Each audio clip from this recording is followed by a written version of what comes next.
Assalamualaikum warahmatullahi wabarakatuh. Perkenalkan, nama saya Nur Atifah.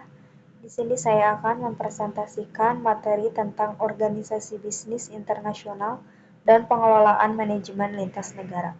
Video ini dibuat untuk memenuhi tugas mata kuliah manajemen SDM internasional.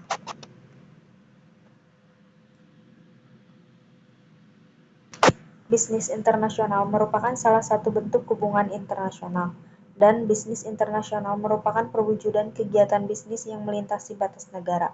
Kita tahu bahwa tidak semua negara dapat memproduksi semua barang atau jasa yang dibutuhkan, karena tidak semua negara memiliki sumber daya alam untuk memenuhi kebutuhan industri, dan tidak semua iklim cocok untuk hasil pertanian. Ada banyak faktor lain yang mempengaruhi bisnis internasional.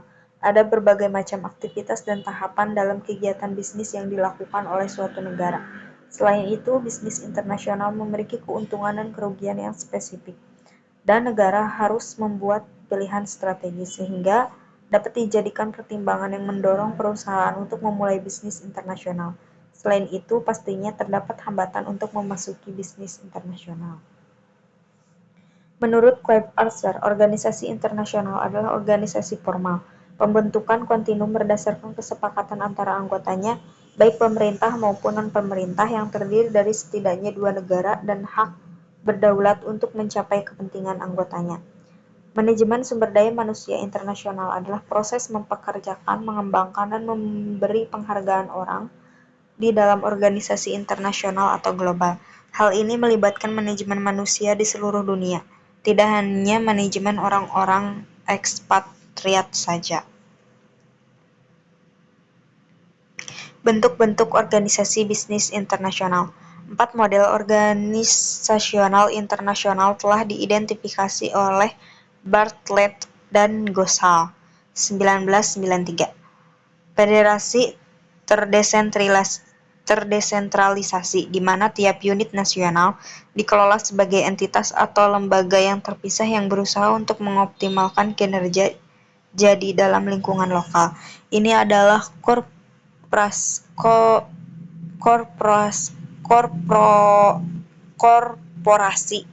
multinasional tradisional. Yang kedua yaitu federasi terkoordinasi, di mana perusahaan pusat mengembangkan sistem-sistem manajemen canggih yang memungkinkannya untuk mempertahankan kontrol keseluruhan, meskipun ruang lingkup diberikan pada manajemen lokal untuk mengadopsi praktek-praktek yang mengenali kondisi-kondisi pasar lokal. Yang ketiga yaitu hubungan atau inti tersentralisasi, di mana fokusnya adalah pada pasar global daripada pasar-pasar lokal. Organisasi-organisasi semacam ini benar-benar global daripada yang multinasional, yang di mana merupakan kasusnya ketika mengadopsi sebuah pendekatan terfederasi. Yang keempat yaitu transnasional, di mana korporasi mengembangkan kemampuan strategi multidimensional terhadap persaingan global, tapi juga mengizinkan kewaspadaan lokal pada kebutuhan-kebutuhan pasar. Cara agar SDM negara lain mau belajar budaya di negara kita. Yang pertama yaitu program Cross Cultural Training, yaitu ada bahasa dasar dan norma sosial, misalnya cara berjabat tangan atau etika rapat. Lalu ada sejarah dan nilai inti negara, contohnya gotong royong di Indonesia. Contoh kasusnya sendiri, di PT Toyota Astra Motor mewajibkan ekspatriat Jepang mengikuti pelatihan budaya Jawa dalam kepemimpinan. Sebelum bertugas, hasilnya kolaborasi tim meningkat 40%. Yang kedua yaitu Budi System, pendampingan oleh karyawan lokal. Mekanismenya pasangan ekspatriat dengan karyawan lokal sebagai mentor budaya. Contoh kasusnya yaitu Unilever Nigeria menggunakan sistem ini untuk membantu staf Belanda memahami tabu agama dalam komunikasi bisnis di Nigeria. Yang ketiga yaitu interaksi budaya dalam kebijakan perusahaan. Tindakannya sendiri yaitu sesuaikan jam kerja dengan hari libur lokal, contohnya libur panjang Lebaran di Indonesia. Sertakan simbol budaya dalam lingkungan kerja, contohnya batik sebagai seragam di Bank BRI.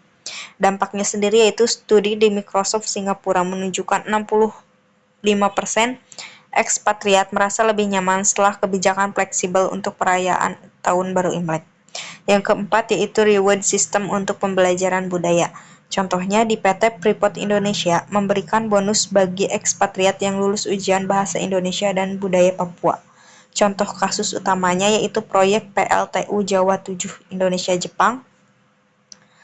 Masalahnya sendiri yaitu ekspatriat Jepang kerap memotong pembicaraan rekan Indonesia dalam rapat, dianggap tidak sopan dan dalam budaya lokal. Solusinya sendiri yaitu pelatihan harmoni komunikasi lintas budaya oleh konsultan HR, pembuatan guidebook tentang etika rapat ala Indonesia. Hasilnya sendiri konflik berkurang 75%, proyek selesai tepat waktu. Untuk kesimpulannya, organisasi bisnis internasional menghadapi kompleksitas unik dalam mengelola operasi lintas negara, mulai dari perbedaan budaya, regulasi, hingga tantangan logistik. Berikut adalah poin-poin kunci kesimpulan dari pembahasan manajemen SDM internasional terkait topik ini. Yang pertama yaitu pentingnya adaptasi budaya dan lokalisasi. Yang kedua yaitu tantangan regulasi dan hukum ketenagakerjaan. Yang ketiga yaitu manajemen SDM global yang efektif. Yang keempat yaitu peran teknologi dalam kolaborasi lintas negara. Yang kelima yaitu tanggung jawab sosial dan etika bisnis. Terima kasih, presentasi dari saya cukup sekian. Mohon maaf bila ada kekurangan. Wassalamualaikum warahmatullahi wabarakatuh.